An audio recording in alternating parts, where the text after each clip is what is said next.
যাদের লেগে আমার সারা জীবনের কামাই শেষ করলাম তারা আজকে আমার পাশে নাই। কি লাভ এই জীবন রাইখা? তার চেয়ে ভালো এই ব্রিজ থেকে লাভ দিয়া ফইরা মইরা যাইগা। কাউরে জ্বালাইতাম না, কাউরে বিরক্ত করতাম না। এই আওয়াজ করিস তা ওই দেখ মিশো ইয়ানো এরইছে। এটাই আমার জন্য ভালো হইব। এই, তুই যাই আমি কি করতাছ? এই তুই আমারে ধরলি কে রে? আমারে মরতে দে। এই তুই কি পাগল?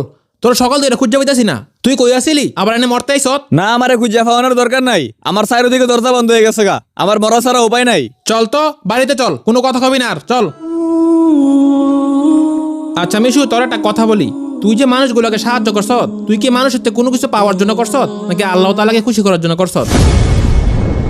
আমরা মানুষ থেকে কোনো কিছু পাওয়ার জন্য উপকার করব না, মানুষকে উপকার করব আল্লাহ তাআলাকে খুশি করার জন্য। তারপরও যদি মানুষ আমাদেরকে উপকারের প্রতিদান দেয় তাহলে তোমার জন্য এটা উপহার স্বরূপ, তোমার জন্য এটা সৌভাগ্য। তুই ঠিকই কইছস। আর তুই তো সবটা বিষয় জানোসই। এরকম হইলে কি মাথা ঠিক থাকে? আচ্ছা ঠিক আছে, চল। 100 টাকা পাইছি। আজকে আমি 100 টাকা অনেক মজা এই দাঁড়ো। এই লাফাইতেছো কে রে?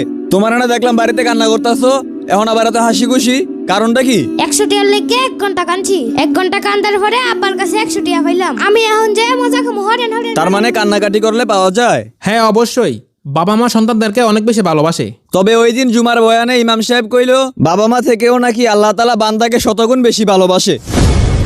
মাশাআল্লাহ, এই তো বুঝতে পারছ, মানুষের কাছে বারবার চাইলে মানুষ বিরক্ত হয়, আর আল্লাহ তাআলার কাছে বারবার চাইলে আল্লাহ তাআলা আরো খুশি হয়। আল্লাহ তাআলা শেষ সাথে বান্দাদেরকে ডাকে, কার কি লাগবে আমার কাছে চাও, আমি তোমাদেরকে দান করব। কিন্তু আফসোস, সেখানে আমরা কেউ চাই না।